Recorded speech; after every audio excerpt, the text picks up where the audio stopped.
Hello children. Today we will see chapter 7, that is history and sports, the story of cricket. So cricket, I think more than me you are familiar with this game, cricket, isn't it? I don't know much about it, but you may be knowing everything about it, isn't it? So I'm giving you the brief description of the chapter, and after that you will go through the chapter, then it will be clear for you. Okay, so history and sport, the story of cricket. So cricket grew out of the many stick and balls game, which was played in England.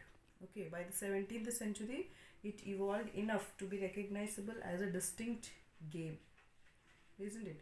So it becomes so popular that its fans did not mind to be fined for playing it on Sunday instead of going to church.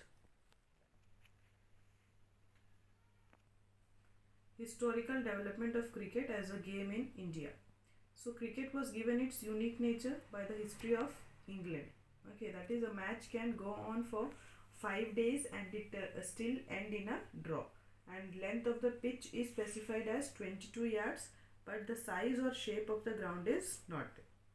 So this is the peculiarities of cricket, we can say. Okay, then the reasons for peculiarities in cricket, that is, cricket rules were made before the industrial revolution, when life moved at a slow pace, and it was played on the commons, that is, each common had a different shape and size, and there were no designed boundaries or boundary hits. Okay, so these were the reasons. Now the first written laws of cricket, that was in 1744. Okay, now the first written laws, that is, bacha, actually it was the historical development of cricket as a game in England, not India. Okay, so here written laws, that was in 1744. Principals shall choose from among the gentlemen, that is present, two umpires who shall absolutely decide all disputes, and stumps must be 22 inches high and ball across them 6 inches, and ball must be between 5 to 6 ounces, and two sets of stumps, that is 22 yards apart. So the world's first cricket club was formed in Hambledon in 1760s. Okay, and the Marylebone Cricket Club, that is MCC, was founded in 1787, and in 1788 the MCC published its first revision of laws and became the guardian of cricket's regulation. So a series of changes in the game occurred in the second half of 18th century. So in 18th century it became common to pitch the ball through the air. Okay, that was a series of changes in the game. Okay, then curved bats were replaced by straight ones. Weight of the ball was limited between 5.5 to 5.34 ounces.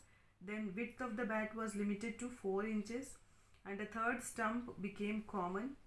3 days had become the length of a major match, and first 6 cricket ball was introduced.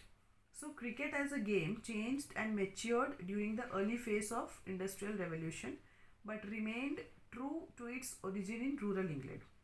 And unlike other games, cricket has refused to remark its tools with industrial or man-made material and protective equipment that has been influenced by technological changes. Now we see the game, and that is the cricket, this game, and the English society. So the organization of cricket in English reflected the nature of English society. That is, the players of this game were divided into two categories, that is amateurs and players. Okay, so amateurs, that is, this were the rich ones who played for pleasure. Actually they were gentlemen. And players, these were the professionals, that is, who played for money. And rules of cricket were made to favor the gentlemen, that is, these gentlemen did most of the batting, and their superiority over players made only the batsmen captains of team.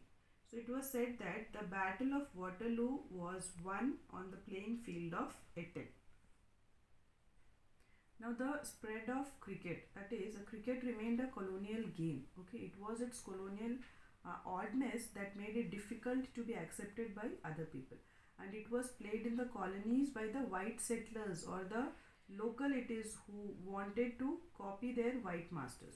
So this game became very popular in Caribbean, and success in cricket became the measure of racial equality and political progress. So through the early history of Indian cricket, teams were not organized on geographical principles, and it was not till 1932 that a national team was given the right to represent India in a test match. Now cricket, race and religion.